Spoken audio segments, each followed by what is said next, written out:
भारतवर्ष में एक प्रतापी और दानी राजा राज्य करता था। वह नित्य गरीबों और ब्राह्मणों की सहायता करता था। यह बात उसकी रानी को अच्छी नहीं लगती थी। वह न ही गरीबों को दान देती और न ही भगवान की पूजा करती थी और राजा को भी दान देने से मना किया करती थी। एक दिन की बात है, राजा शिकार खेलने वन को गए हुए थे तो रानी महल में अकेली थी। उसी समय बृहस्पति देव साधु का भेष रख करके राजा के महल में भिक्षा के लिए गए और भिक्षा मांगी। रानी ने भिक्षा देने से इनकार कर दिया और कहा, हे साधु महाराज, मैं तो दान पुण्य से तंग आ गई हूँ। मेरा पति सारा धन लुटाते ही रहते हैं। मेरी इच्छा है कि हमारा धन नष्ट हो जाए, फिर ना रहेगा बांस और ना बजेगी बांसुरी। साधु ने कहा, देवी तुम तो बड़ी विचित्र हो। धन संतान तो सभी चाहते हैं, पुत्र और लक्ष्मी तो पापी के भी घर होने चाहिए। यदि तुम्हारे पास अधिक धन है तो भूखों को भोजन कराओ, प्यासों के लिए प्याऊ बनवाओ, मुसाफिरों के लिए धर्मशालाएं खुलवाओ।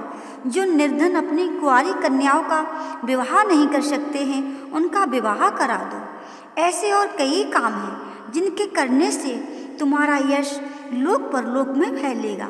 परंतु रानी पर उपदेश का कोई प्रभाव न पड़ा। वह बोली, महाराज आप मुझे कुछ न समझाइए। मैं ऐसा धन नहीं चाहती जो हर जगह बांटती फिरूं। साधु ने उत्तर दिया, यदि तुम्हारी ऐसी ही इच्छा है तो तथास्तु। तुम ऐसा करना कि बृहस्पतिवार को घर लीप करके पीली मिट्टी से अपना सिर धोकर स्नान करना, भट्टी चढ़ा करके कपड़े धोना। ऐसा करने से आपका सारा धन नष्ट हो जाएगा। इतना कह करके वह साधु महाराज वहाँ से अलोप हो गए। साधु के अनुसार कई बातों को पूरा करते हुए रानी को केवल 3 बृहस्पतिवार ही बीते थे कि उसकी समस्त धन संपत्ति नष्ट हो गई। भोजन के लिए राजा का परिवार तरसने लगा। तब एक दिन राजा ने रानी से बोला कि हे रानी, तुम यहीं रहो, मैं दूसरे देश को जाता हूँ, क्योंकि यहाँ पर सभी लोग मुझे जानते हैं, इसलिए मैं कोई छोटा कार्य भी नहीं कर सकता। ऐसा कह करके राजा परदेश को चला गया। वहाँ वह जंगल से लकड़ी काट कर लाता और शहर में बेचता। इस तरह वह अपना जीवन व्यतीत करने लगा। इधर राजा के परदेश जाते ही रानी और दासी दुखी रहने लगी। एक बार जब रानी और दासी को 7 दिन तक भोजन न मिला तो उन्हें भूखा रहना पड़ा। रानी ने अपनी दासी से कहा, हे दासी, पास ही के नगर में मेरी बहन रहती है, वह बड़ी धनवान है। तू उसके पास जाकर के कुछ ले आ ताकि थोड़ी बहुत गुजर बसर हो जाए। दासी रानी की बहन के पास गई। उस दिन गुरुवार था। रानी की बहन उस समय बृहस्पतिवार व्रत की कथा सुन रही थी। दासी ने रानी की बहन को अपनी रानी का संदेश दिया, लेकिन रानी की बड़ी बहन ने कोई उत्तर नहीं दिया। जब दासी को रानी की बहन से कोई उत्तर नहीं मिला तो वह बहुत दुखी हुई और उसे क्रोध भी आया। दासी ने वापस आकर रानी को सारी बात बता दी। सुन करके रानी ने अपने भाग्य को कोसा। उधर रानी की बहन ने सोचा कि मेरी बहन की दासी आई थी, परंतु मैं उससे नहीं बोली, इससे वह बहुत दुखी हुई होगी। कथा सुन करके और पूजन समाप्त करके वह अपनी बहन के घर आई और कहने लगी, हे बहन, मैं बृहस्पतिवार का व्रत कर रही थी। तुम्हारी दासी मेरे घर आई थी, परंतु जब तक कथा होती है तब तक न तो उठते हैं और न ही हम बोलते हैं, इसलिए मैं नहीं बोली। कहो दासी क्यों गई थी? रानी बोली, बहन तुमसे क्या छिपाऊं, हमारे घर में खाने तक को अनाज नहीं था। ऐसा कहते कहते रानी की आंखें भर आईं। उसने दासी समेत पिछले 7 दिनों से भूखे रहने तक की बात अपनी बहन को विस्तार पूर्वक सुना दी। रानी की बहन बोली, देखो बहन, भगवान बृहस्पति देव सबकी मनोकामना को पूर्ण करते हैं। देखो, शायद तुम्हारे घर में अनाज रखा हो। पहले तो रानी को विश्वास ही नहीं हुआ, पर बहन के आग्रह करने पर उसने अपनी दासी को अंदर भेजा तो उसे सचमुच अनाज से भरा एक घड़ा मिल गया। यह देख करके दासी को बड़ी हैरानी हुई। दासी रानी से कहने लगी, हे रानी, जब हमको भोजन नहीं मिलता तो हम व्रत ही तो करते हैं, इसलिए क्यों न इनसे व्रत और कथा की विधि पूछ ली जाए ताकि हम भी व्रत कर सकें। तब रानी ने अपनी बहन से बृहस्पतिवार व्रत के बारे में पूछा। उसकी बहन ने बताया, बृहस्पतिवार के व्रत में चने की दाल और मुनक्का से विष्णु भगवान का केले की जड़ में पूजन करें तथा दीपक जलाएं, व्रत कथा सुने और पीला भोजन ही करें, इससे बृहस्पति देव प्रसन्न होते हैं। व्रत और पूजन विधि बता करके रानी की बहन अपने घर को लौट गई। 7 दिन के बाद जब गुरुवार आया तो रानी और दासी ने व्रत रखा। गुड़साल में जाकर के चना और गुड़ लेकर के आई, फिर उससे केले की जड़ तथा विष्णु भगवान का पूजन किया। अब पीला भोजन कहाँ से आए, इस बात को लेकर दोनों बहुत दुखी थी। क्योंकि उन्होंने व्रत रखा था, इसलिए बृहस्पति देव उनसे प्रसन्न थे। इसलिए वे एक साधारण व्यक्ति का रूप धारण करके 2 थालों में सुंदर पीला भोजन दासी को दे गए। भोजन पाकर दासी प्रसन्न हुई और फिर रानी के साथ मिलकर के भोजन ग्रहण किया। उसके बाद वे सभी गुरुवार को व्रत और पूजन करने लगी। बृहस्पति भगवान की कृपा से उनके पास फिर से धन संपत्ति आ गई, परंतु रानी फिर से पहले की तरह आलस्य करने लगी। तब दासी बोली, देखो रानी, तुम पहले भी इस प्रकार आलस्य करती थी, तुम्हें धन रखने में कष्ट होता था, इस कारण सभी धन नष्ट हो गया, और अब जब भगवान बृहस्पति देव की कृपा से धन मिला है तो तुम्हें फिर से आलस्य होता है। रानी को समझाते हुए दासी कहती है कि बड़ी मुसीबतों के बाद हमने ये धन पाया है, इसलिए हमें दान पुण्य करना ही चाहिए। भूखे मनुष्यों को भोजन कराना चाहिए और धन को शुभ कार्यों में खर्च करना चाहिए, जिससे तुम्हारी कुल का यश बढ़ेगा, स्वर्ग की प्राप्ति होगी और पितृ प्रसन्न होंगे। दासी की बात मान करके रानी अपना धन शुभ कार्यों में खर्च करने लगी, जिससे पूरे नगर में उसका यश फैलने लगा। उधर वह राजा जो परदेश गए हुए थे, एक दिन दुखी होकर के जंगल में एक पेड़ के नीचे आसन जमा करके बैठ गए। वह अपनी दशा को याद करके व्याकुल होने लगे। बृहस्पतिवार का दिन था। एकाएक उसने देखा कि निर्जन वन में एक साधु प्रकट हुए हैं। वह साधु वेश में स्वयं बृहस्पति देवता ही थे। लकड़हारे के सामने आकर बोले, हे लकड़हारे, इस सुनसान जंगल में तू चिंतामग्न क्यों बैठा है? लकड़हारे ने दोनों हाथ जोड़कर प्रणाम किया और उत्तर दिया, महात्मा जी, आप सब कुछ जानते ही हो, मैं क्या कहूँ? ये कहकर के रोने लगा और साधु को अपनी आत्मकथा सुनाई। महात्मा जी ने कहा, तुम्हारी स्त्री ने बृहस्पति के दिन बृहस्पति भगवान का निरादर किया है, जिसके कारण रुष्ट होकर के उन्होंने तुम्हारी ये दशा कर दी। अब तुम चिंता को दूर करके मेरे कहने पर चलो, तुम्हारे सब कष्ट दूर हो जाएंगे और भगवान पहले से भी अधिक तुमको संपत्ति देंगे। तुम बृहस्पति के दिन कथा किया करो, 2 पैसे के चने मुनक्का ला करके उसका प्रसाद बनाओ और शुद्ध जल से लोटे में शक्कर मिला करके अमृत तैयार करो। कथा के पश्चात अपने सारे परिवार और सुनने वाले प्रेमियों में अमृत व प्रसाद बांट करके आप भी ग्रहण करो। ऐसा करने से भगवान तुम्हारी सब मनोकामनाएं पूरी करेंगे। साधु के ऐसे वचन सुनकर के लकड़हारा बोला, हे प्रभु, मुझे लकड़ी बेचकर इतना पैसा नहीं मिलता जिससे भोजन के उपरांत कुछ बचा सकूं। मैंने रात्रि में अपनी स्त्री को व्याकुल देखा है, मेरे पास कुछ भी नहीं है जिससे मैं उसकी खबर मंगा सकूं। साधु ने कहा, हे लकड़हारे, तुम किसी बात की चिंता मत करो। बृहस्पति के दिन तुम रोजाना की तरह लकड़ियां लेकर शहर को जाओ, तुमको रोज से दुगना धन प्राप्त होगा, जिससे तुम भली बात भोजन कर लोगे तथा बृहस्पति देव की पूजा का सामान भी आ जाएगा। इतना कहकर के साधु अंतर ध्यान हो गए। धीरे धीरे समय व्यतीत होने पर फिर वह बृहस्पतिवार का दिन आया। लकड़हारा जंगल से लकड़ी काटकर किसी शहर में बेचने गया।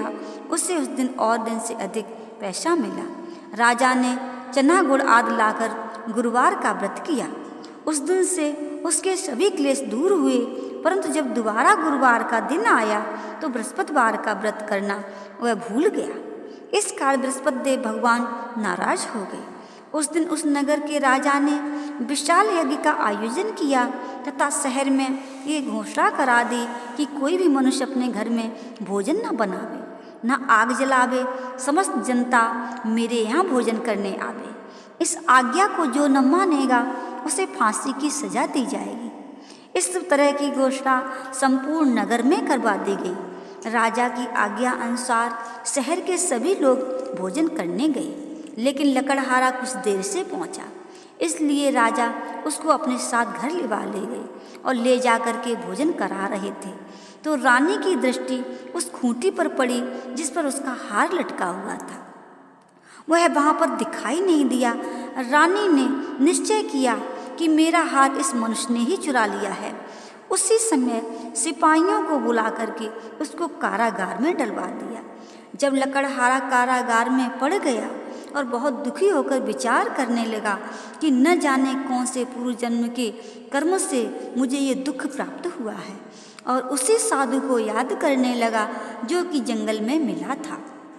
उसी समय तत्काल बृहस्पति देव साधु के रूप में प्रकट हुए और उसकी दशा को देखकर कहने लगे, अरे मूर्ख, तूने बृहस्पति देव की कथा नहीं करी, इस कारण तुझे ये दुख प्राप्त हुआ है। अब चिंता मत कर, बृहस्पतिवार के दिन कारागार के दरवाजे पर 4 पैसे पड़े मिलेंगे, उनसे तू बृहस्पति देव की पूजा करना, तेरे सभी कष्ट दूर हो जाएंगे। बृहस्पतिवार के दिन उसे 4 पैसे मिले। लकड़हारे ने कथा कही। उसी रात्रि को बृहस्पति देव ने उस नगर के राजा को स्वप्न में कहा कि हे राजा, तुमने जिस आदमी को कारागार में बंद कर दिया है वह निर्दोष है, वह राजा है, उसे छोड़ देना। रानी का हार उसी खूंटी पर लटका है, अगर तू ऐसा नहीं करेगा तो मैं तेरे राज्य को नष्ट कर दूंगा।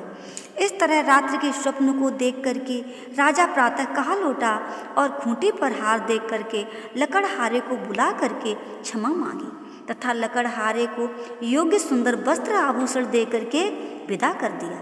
बृहस्पति देव की आज्ञा अनुसार लकड़हारा अपने नगर को चल दिया। राजा जब अपने नगर के निकट पहुंचा तो उसे बड़ा आश्चर्य हुआ।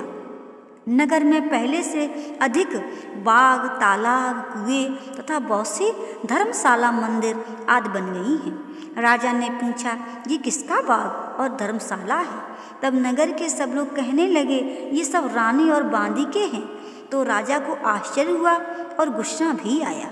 जब रानी ने ये खबर सुनी कि राजा आ रहे हैं तो उन्होंने बांदी से कहा कि हे दासी, देख, राजा हमको कितनी बुरी हालत में छोड़ गए थे, हमारी ऐसी हालत देखकर वो लौट न जाएं, इसलिए तू दरवाजे पर खड़ी हो जा।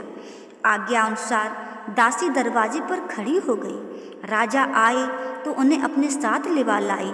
तब राजा ने क्रोध करके अपनी रानी से पूछा कि ये धन तुम्हें कैसे प्राप्त हुआ? तब उन्होंने कहा, हमें ये सब धन बृहस्पति देव के इस व्रत के प्रभाव से प्राप्त हुआ है। राजा ने निश्चय किया कि 7 रोज बाद तो सभी बृहस्पति देव का पूजन करते हैं, परंतु मैं प्रतिदिन दिन में 3 बार कहानी तथा रोज व्रत किया करूँगा। अब हर समय राजा के दुपट्टे में चने की दाल बंधी रहती तथा दिन में 3 बार कहानी कहता हुआ। एक रोज राजा ने विचार किया कि चलो अपनी बहन के यहाँ आवें। इस तरह निश्चय कर राजा घोड़े पर सवार हो अपनी बहन के यहाँ को चलने लगा। मार्ग में उसने देखा कि कुछ आदमी एक मुर्दे को लिए जा रहे हैं। उन्हें रोककर राजा कहने लगा, अरे भाइयों, मेरी बृहस्पति देव की कथा तो सुन लो। वे बोले, लो, हमारा तो आदमी मर गया है, इसको अपनी कथा की पड़ी है। परंतु कुछ आदमी बोले, अच्छा कहो, हम तुम्हारी कथा भी सुनेंगे। राजा ने दाल निकाली और जब कथा आदि हुई कि मुर्दा हिलने लग गया, और जब कथा समाप्त हो गई तो राम राम राम राम करके मनुष्य उठकर खड़ा हो गया। आगे मार्ग में उसे एक किसान खेत में हल चलाता मिला।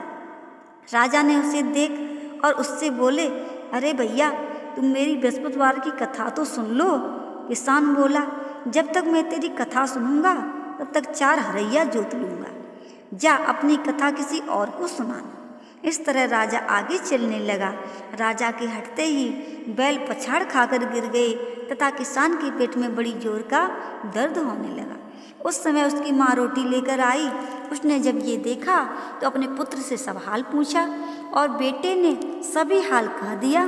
तो बुढ़िया दौड़ी दौड़ी उस घुड़सवार के पास गई और उससे बोली कि मैं तेरी कथा सुनूंगी, तू अपनी कथा मेरे खेत पर चलकर ही कहना। राजा ने बुढ़िया के खेत पर जाकर कथा कही, जिसके सुनते ही वह बैल उठ खड़ा हुआ तथा किसान के पेट का दर्द भी बंद हो गया। राजा अपनी बहन के घर पहुंचा। बहन ने भाई की खूब मेहमानी की। दूसरे रोज प्रातःकाल राजा जगा तो वह देखने लगा कि सब लोग भोजन कर रहे हैं। राजा ने अपनी बहन से कहा, ऐसा कोई मनुष्य है जिसने भोजन नहीं किया हो? मेरी बृहस्पतिवार की कथा सुन लो।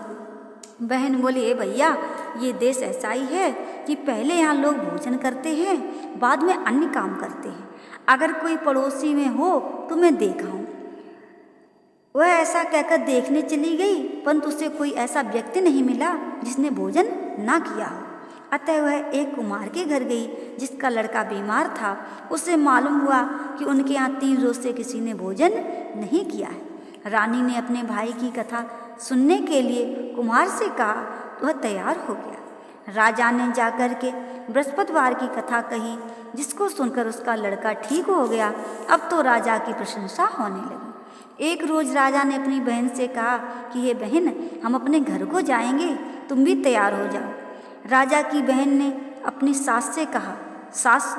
सास ने कहा, हाँ चली जाओ, परंतु अपने लड़कों को मत ले जाना, क्योंकि तेरे भाई के कोई औलाद नहीं है। बहन ने अपने भैया से कहा कि हे भैया, मैं तो चलूँगी, पर कोई बालक न जाएगा। राजा बोला, जब कोई बालक ही नहीं चलेगा तो तब तुम भी क्या करोगी जाके? बड़े दुखी मन से राजा अपने नगर को लौट आया। राजा ने अपनी रानी से कहा कि हम निर्वंशी हैं, हमारा मुंह देखने का धर्म नहीं है और कुछ भोजन आदि नहीं किया। रानी बोली, हे प्रभु, बृहस्पति देव ने हमें सब कुछ दे दिया है, वह हमें औलाद अवश्य देंगे। उसी रात को बृहस्पति देव ने राजा से स्वप्न में कहा, हे राजा, उठ, सभी सोच त्याग दे, तेरी रानी गर्भ से है। राजा की ये बात सुनकर बड़ी खुशी हुई। 9वें महीने में उसके गर्भ से एक सुंदर पुत्र पैदा हुआ। तब राजा बोला, हे रानी, स्त्री बिना भोजन के रह सकती है, पर बिना कहे नहीं रह सकती है। जब मेरी बहन आवे तुम उससे कुछ कहना मत। रानी ने सुनकर हाँ कर दिया। जब राजा की बहन ने ये शुभ समाचार सुना तो वह बहुत खुश हुई तथा बधाई लेकर अपने भैया के यहाँ आई। तभी रानी ने कहा, घोड़ा चढ़कर तो नहीं आई, गधा चढ़ी आई। राजा की बहन बोली, भाभी, मैं इस प्रकार अगर न कहती तो तुम्हें औलाद कैसे मिलती? बृहस्पति देव ऐसे ही हैं, जैसी जिसके मन में कामनाएं हैं सभी को वो अवश्य पूर्ण कर देते हैं। जो सद्भावना पूर्वक बृहस्पतिवार का व्रत करता है एवं कथा पढ़ता अथवा सुनता है, दूसरों को सुनाता है, बृहस्पति देव उसकी सभी मनोकामना पूर्ण करते हैं। ओम नमो भगवते वासुदेवाय।